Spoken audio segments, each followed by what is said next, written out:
Paano mag-apply bilang factory worker ng mga naturang produkto? Fudgivore, Cupcake, Funky, Pier 28, Crisscross, Doughy Donut at marami pang iba. Disclaimer, ang video guide na ito ay para lamang po sa aking YouTube channel at wala pong kinalaman ang naturang company sa aktibidad na ito. Thank you!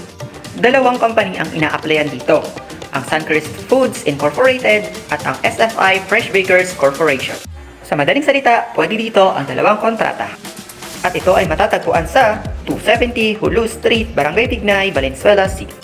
Ang unang dapat gawin, magkumpleto ng inyong mga requirements katulad na birth certificate, marriage contract kung kasal, SSS ID or E1 form, PhilHealth ID or MDR, Pag-ibig ID or MDF, NBI clearance, barangay clearance, TIN 1902 kung mayroon, diploma, TOR, Certificate of Employment, Employee Static Information, 1x1 ID picture, vaccine card, Vaxcert, Hello Money account, at ang cedula at ang police clearance ay para lamang sa health certificate. Huwag kalimutan ang resume o biodata at magtungo tayo sa second step. Guarantor o backer. Maaari itong regular employee, sister company katulad na lamang ng Rebisco, walk-in. Ang walk-in ay depende sa sitwasyon at para sa iba pang impormasyon, magtanong lamang po sa ating comment section. At kapag nakapagpasa na sa inyong mga guarantor, ay maghintay na lamang kayo ng text or tawag. Ganito ang halimbawa ng text message na inyong marireceive. Magdala ng valid ID at magtungo sa oras at araw na kanilang itinilaga. At kung kayo ay pasado, ay bibigyan kayo ng medical referral. Mayroong location map sa likod ng referral at itong lugar sa video na ito ang inyong landmark.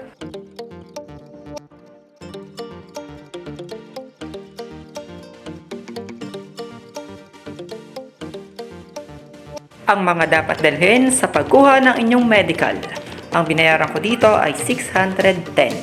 At kung maaga kayong nakatapos ay makukuha nyo ang inyong medical result ng 5 PM. Kaya magtungo tayo sa kasunod na step.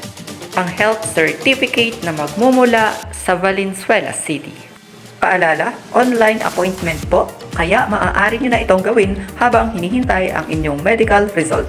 Magtungo lamang sa www.valenzuela.gov.ph, siguraduhin na katulad ito ng nasa screen. Mag-login at magtungo sa City Health Office.